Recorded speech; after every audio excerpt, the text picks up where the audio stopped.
Hi friends, good day.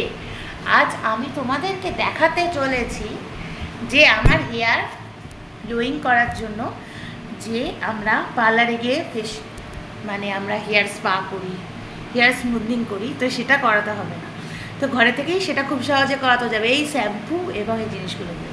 তো চলো দেখিয়ে দিই। আমি এখানে অনিয়ন শিট হেয়ার শ্যাম্পুটা ইউজ করেছি। তোমরা চাইলে যে কোনো শ্যাম্পু ইউজ করতে পারো, যে কোনো শ্যাম্পুর সাথে তোমরা অ্যাড করতে পারো অ্যালোভেরা জেল। আমি এখানে লাইটের অ্যালোভেরা জেল ইউজ করেছি। তোমরা চাইলে যে কোনো অ্যালোভেরা জেল ইউজ করতে পারো হেয়ার স্ট্রাকচার মানে হেয়ারে যেটা তোমাদের স্যুট করবে। তারপরে আমি এখানে নিয়ার কোকোনাট অয়েল অ্যাড করেছি। তোমরা কোকোনাট অয়েলও অ্যাড করতে পারো, অবশ্যই এটা মাস্ট করতেই হবে কোকোনাট অয়েল। আর এটা যদি না পাও তাহলে অন্য কোকোনাট অয়েল ইউজ করো, আলমন্ড অয়েল, জোজোবা অয়েল, এগুলো অন্য কোনো অয়েল ইউজ করো না, দেন কোকোনাট অয়েল, ঠিক আছে।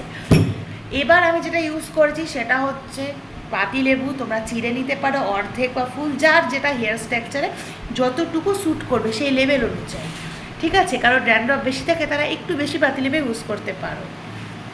এই তিনটে ইউজ করতে পারো। আর তার সাথে শ্যাম্পু দিতে পারো। আর তার সাথে হচ্ছে ভাতের ফ্যান, ভাতের যে ফ্যানটা আমরা ভাত হয়ে গেলে যে ভাতটাকে মানে উপড়ে ফেলে দিই, যে ফ্যানটা ঝরে ভাত সিদ্ধ হয়ে গেলে সেই ফ্যানটা তোমরা বাটির মধ্যে দিতে পারো, ঠিক আছে। বাটির মধ্যে দিয়ে একটা এই রকম স্প্যাচুলা, না থাকলে চামচ ইউজ করতে পারো, আমার কাছে স্প্যাচুলা ছিল তাই দেখালাম। স্প্যাচুলা দিয়ে ভালো করে এইভাবে এইভাবে আমি করে ফেলেছি। আর আজকে এটা আমি হেয়ারে দেব। ফুল হেয়ারটা কেমন হয় সেটা পরে নেক্সট ভিডিওতে দেখাবো। আর এটা করে ফেলেছি আমি, তো এটা আজকে হেয়ারে দেবো আর অফ ক্যামেরায়।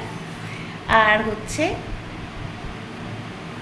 এটা দেখো আমার বিফোর হেয়ার, তো আফটার ওয়াশে আমি পরে তোমাদেরকে হেয়ারটা অবশ্যই দেখাবো। আর সব থেকে বড়ো কথা গিয়ে হচ্ছে যে এইভাবে আমি হেয়ারটাকে স্পা করি, ঠিক আছে। স্পা ক্রিম বানিয়ে ঘরে স্পা ক্রিম আছে, তবুও আমি এইটা দিয়ে হেয়ার স্পাটা করি। আর এটা পার্লার সম্পূর্ণভাবে স্যালন স্টাইলের একটা স্ট্রিক্স, তো তোমাদের কাছে শেয়ার করলাম আমার স্যালনের স্ট্রিক্স।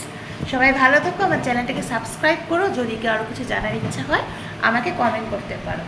সবাই ভালো থেকো, ধন্যবাদ, বাই, সুস্থ থেকো।